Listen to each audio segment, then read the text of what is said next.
नमस्कार। स्वागत है आपका हमारे चैनल एस्ट्रो सारथी में, जहां हम ग्रहों की चाल, भाग्य के संकेत और समय के रहस्य को सीधा ज्योतिष की दृष्टि से समझने की कोशिश करते हैं, वो भी बिल्कुल सरल और साधारण सी भाषा में। मैं आचार्य शिवी आप सभी का हार्दिक अभिनंदन करती हूँ। दर्शकों, आज के इस वीडियो में हम बात करने जा रहे हैं धनु राशि वालों के लिए अप्रैल माह के मासिक राशिफल के बारे में। जी हाँ, धनु राशि वालों के लिए अप्रैल का महीना कैसा रहेगा, आज के इस वीडियो में हम आपको ये बताएंगे। लेकिन उससे पहले अगर आपने हमारे चैनल एस्ट्रो सारथी को सब्सक्राइब नहीं किया है तो तुरंत सब्सक्राइब कीजिए, ताकि ज्योतिष से जुड़ी हुई सारी महत्वपूर्ण जानकारियां आप तक सही समय पर पहुंच सके। तो चलिए शुरू करते हैं धनु राशि के लिए अप्रैल माह का मासिक राशिफल। और सबसे पहले जानते हैं ग्रहों की स्थिति की, और यहाँ पर हम बात करेंगे आपकी राशि के स्वामी गुरु ग्रह की। गुरु ग्रह जो आपकी राशि के स्वामी और आपके चतुर्थ भाव के स्वामी होते हैं, ये मिथुन राशि में मार्गीय अवस्था में रहने वाले हैं। मंगल ग्रह 2 अप्रैल को मीन राशि में आ जाएंगे और ये मंगल ग्रह 26 मार्च को उदित भी हो चुके हैं। मंगल आपके लिए आपके पंचम भाव के और आपके 12वें भाव के स्वामी होते हैं। बुध ग्रह जो कि 10 तारीख तक कुंभ राशि में रहने वाले हैं, इसके बाद ये 11 तारीख को गोचर करेंगे और मीन राशि में आ जाएंगे।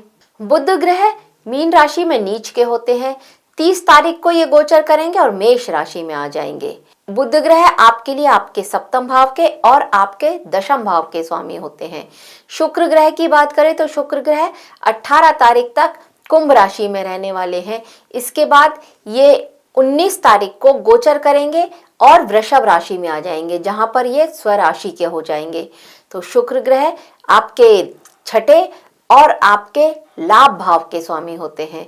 शनि ग्रह की बात करें, शनि ग्रह यहाँ पर चतुर्थ भाव में रहने वाले हैं मीन राशि में। ये शनि ग्रह 10 तारीख तक अस्त हैं और 11 तारीख को ये उदित हो जाएंगे। सूर्य ग्रह 14 तारीख को मेष राशि में गोचर कर जाएंगे। मेष राशि में ये उच्च के होते हैं, इससे पहले ये मीन राशि में यानी कि आपके चतुर्थ भाव में रहने वाले हैं। सूर्य आपके भाग्य भाव के स्वामी होते हैं और शनि ग्रह यहाँ पर आपके धन भाव और आपके मेहनत का भाव, तीसरा भाव, दूसरे और तीसरे भाव के स्वामी होते हैं शनि ग्रह। राहु आपके तीसरे भाव में रहने वाले हैं और केतु आपके भाग्य भाव में रहने वाले हैं। अब ग्रहों की स्थिति के हिसाब से क्या लेकर के आ रहा है अप्रैल का महीना आपके लिए, आइए देखते हैं। धनु राशि के जातकों के लिए ये जो अप्रैल का महीना है, ये उनके जीवन की गति को भीतर से समझने और कर्मों की दिशा को दोबारा से परखने और आपको धैर्य पूर्वक आगे बढ़ने, ये लेकर के आया है आपके लिए इस तरह का संदेश कुछ। गुरु आपकी राशि के स्वामी होकर के जब ये सप्तम भाव में स्थित होंगे, तब यहाँ पर आप ये देखेंगे कि जीवन में संबंध, समझौते, साझेदारियां, पार्टनरशिप, दूसरों के साथ आपका जो तालमेल है, आपके भाग्य के द्वार खोलने का माध्यम बनता दिख रहा है ये सारी चीजें। वहीं राहु जो कि तीसरे भाव में रहेंगे, ये साहस, पराक्रम और नए प्रयासों की आपको प्रेरणा देते रहेंगे कि मैं कुछ और नया ट्राई करूं, ये स्थिति ये राहु आपके लिए लेकर के आएंगे। और केतु जो कि नवम भाव में बैठे हैं, ये भाग्य, धर्म और विश्वास को लेकर के आपके भीतर में कुछ प्रश्न जाग सकते हैं, जिनका आंसर आप खोजने के लिए लग जाएंगे। ये स्थिति यहाँ पर रहेगी केतु के हिसाब से। तो ये जो समय होगा अप्रैल का, ये आपको ये दिखाएगा, ये सिखाएगा कि केवल भाग्य पर निर्भर रहना पर्याप्त नहीं है, बल्कि कर्म और विवेक, इनका संतुलन भी सच्ची उन्नति का मार्ग आपको दिखाएगा, दर्शाएगा। ग्रहों की ऊर्जा जो है, ये आपके लिए भावनात्मक रूप से संवेदनशील लेकिन बौद्धिक रूप से जागरूक बना सकती है इस माह में अप्रैल के। चतुर्थ भाव में सूर्य, मंगल और शनि और बुध, इनका एक जो चतुर्ग्रही योग बनेगा यहाँ पर कुछ समय के लिए, तो ये आंतरिक सुख, पारिवारिक वातावरण, माता से संबंध, आपके मानसिक शांति को प्रभावित करेगा। ये कभी कभी आपके मन में अस्थिरता, घर के मामलों में मतभेद या जिम्मेदारियों का बोझ आपको महसूस हो सकता है इस समय में।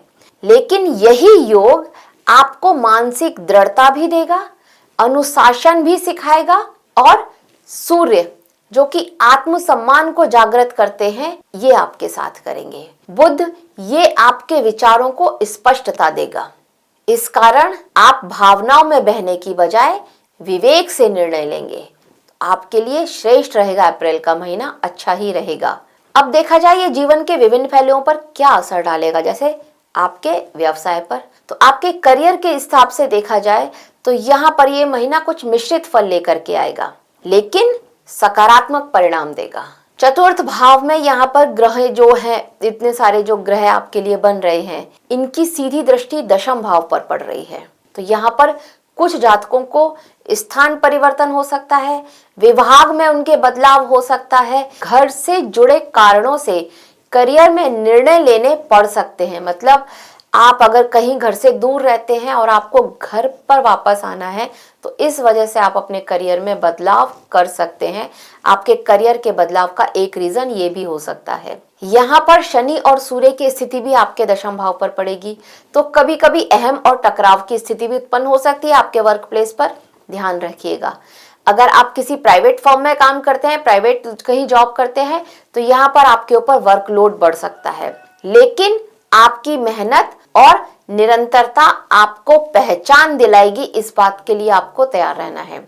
इंटरव्यू या नई नौकरी की तलाश कर रहे हैं आप, तो यहाँ पर माह का उत्तरार्ध आपके लिए अनुकूल संकेत लेकर के आ रहा है। अब अगर व्यापारियों की बात करें तो ये महीना साझेदारी और रणनीति, इसके हिसाब से ये बहुत अच्छा महीना रहेगा। मतलब आप अपनी प्लानिंग कीजिए और उसके हिसाब से आप निर्णय लीजिए।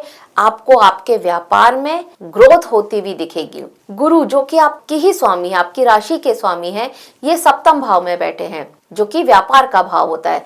यहाँ पर ये व्यापारिक संबंधों में विस्तार देते हुए नजर आ रहे हैं। आपका सर्कल बढ़ने वाला है, लोग आपको जानने लगेंगे, इस तरह की स्थिति यहाँ पर आएगी। कहीं सोशल मीडिया पर आपने जो प्रमोशन किया था, अपने व्यापार के लिए जो भी विज्ञापन आप कर रहे थे, उसका यहाँ पर लाभ होता हुआ नजर आएगा। ये राहु की स्थिति, क्योंकि राहु आपके तीसरे भाव में बैठे हैं, तो व्यापार के लिए विज्ञापन करना, इलेक्ट्रॉनिक मीडिया पर करना, सोशल साइट्स पर करना कहीं, और उसका फिर आपको लाभ मिलना, इस तरह के योग बना रहे हैं। तो इस हिसाब से ये अच्छा है। कुछ नए कॉन्ट्रैक्ट मिल सकते हैं, कोई नया प्रोजेक्ट मिल सकता है, कुछ नए क्लाइंट्स आपके साथ जुड़ सकते हैं और उनको आपके साथ काम करके अच्छा लगेगा, वो अप्रिशिएट करेंगे आपको। इस तरह के योग यहाँ पर बनते हुए नजर आ रहे हैं। अब उनकी बात कर लेते हैं जो विद्यार्थी हैं। तो देखिए, अगर आप विद्यार्थी हैं तो ये महीना आपके लिए बहुत श्रेष्ठ है। यहाँ पर अनुशासन और आत्मनियंत्रण इनकी मांग कर रहा है ये महीना। ये करते रहिए, श्रेष्ठ परिणाम आपको देने के लिए तैयार है ये महीना। यहाँ पर आपकी क्रिएटिविटी बहुत अच्छी रहने वाली है, सीखने की रुचि आपके अंदर जागेगी और इससे आप अपने सब्जेक्ट्स को और अच्छे से पढ़ेंगे। यहाँ पर आपकी स्मरण शक्ति में भी सुधार होता हुआ नजर आ रहा है, क्योंकि बृहस्पति की दृष्टि आपकी ही राशि पर पड़ रही है। तो आपके हिसाब से ये पढ़ाई के हिसाब से बहुत अच्छा है। जो लोग शोध कर रहे हैं, कोई रिसर्च कर रहे हैं, या विदेश से जुड़े हुए हैं, या विदेश में पढ़ाई कर रहे हैं, या वहां पढ़ने जाना चाहते हैं, तो वहां पर प्रगति के संकेत थोड़ा धीमे हैं। आपको निरंतर अभ्यास करना पड़ेगा। अब आपकी लव लाइफ की बात कर ली जाए तो ये महीना आपके प्रेम जीवन में गहराई को उजागर करने वाला होगा। कितना आप अपने पार्टनर से प्रेम करते हैं, इस महीने आपको ये बात समझ में आएगी। पंचम भाव में जब सूर्य और शुक्र होंगे तो यहाँ पर आकर्षण, रोमांस और आत्म अभिव्यक्ति आपकी बढ़ेगी। आप अपने मन की बात अपने पार्टनर से कह पाएंगे, ये वो समय होगा। अविवाहित जातकों के लिए नए संबंध बनने के संभावना नजर आ रही है, विशेषकर किसी ऐसे व्यक्ति से जिससे आप उसकी बुद्धि से, उससे बौद्धिक रूप से आप प्रभावित हो पाए। इस तरह का कोई व्यक्ति आपकी लाइफ में आ सकता है।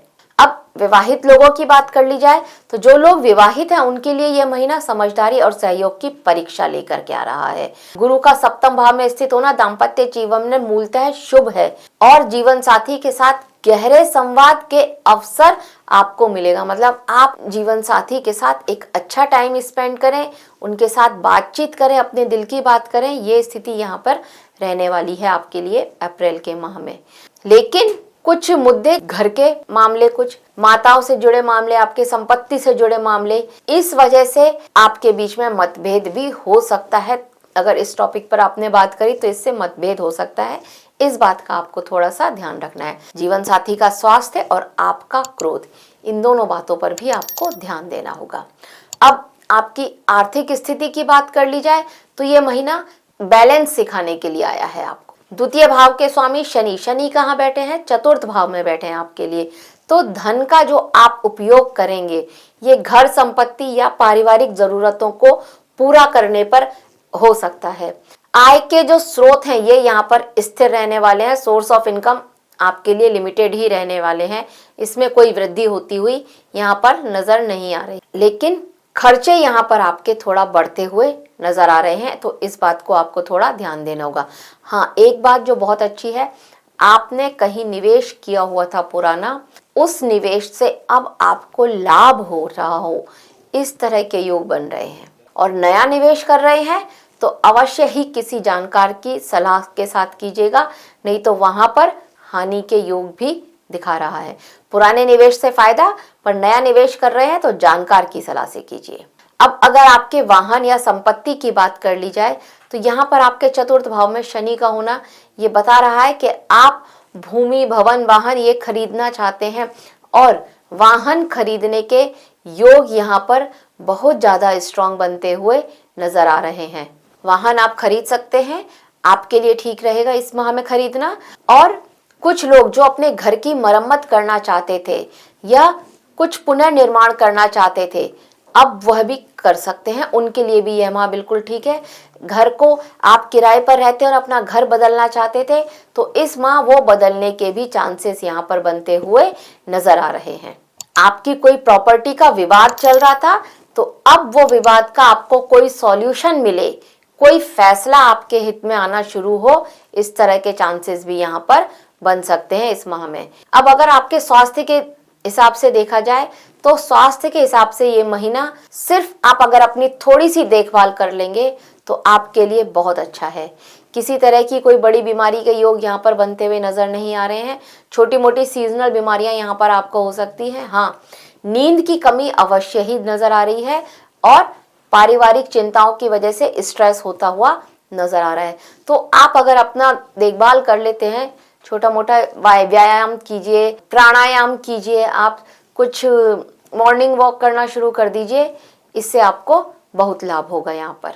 अगर हम उपाय की बात करें तो सबसे पहले आपके लिए जो उपाय है, आपकी शनि की ढैया चल रही है तो अगर आप शनिवार को पीपल के पेड़ के नीचे सरसों के तेल का दिया जलाते हैं तो आपके लिए बहुत श्रेष्ठ रहेगा। मंगलवार को हनुमान चालीसा पढ़िए, बहुत अच्छा रहेगा। हल्दी का या फिर केसर का तिलक आप रोज लगाइए, बहुत श्रेष्ठ रहेगा। और अगर कर सकते हैं तो ये काम तो आजीवन कीजिए कि बृहस्पतिवार के दिन केले के पेड़ की जड़ को अवश्य ही सींचिए। तो धनु राशि वालों, ये जो अप्रैल का महीना है ये आपको डराने के लिए नहीं बल्कि जागरूक करने के लिए आया है। चुनौतियां तो हैं आपके सामने लेकिन समाधान भी हैं। यदि विलंब है तो उसके पीछे कर्मों की परिपक्वता भी है। इन बातों को आपको समझना होगा। तो दर्शकों, यह था धनु राशि के लिए अप्रैल का महीना कैसा जाएगा, इसकी छोटी सी जानकारी हमारी तरफ से आप सभी के लिए। आशा करते हैं आपको हमारे द्वारा दी गई ये जानकारी अच्छी लगी होगी। अगर अच्छी लगी है तो हमारे वीडियो को लाइक करें, शेयर करें और हमारे चैनल एस्ट्रो सारथी को सब्सक्राइब करना ना भूलें। धन्यवाद।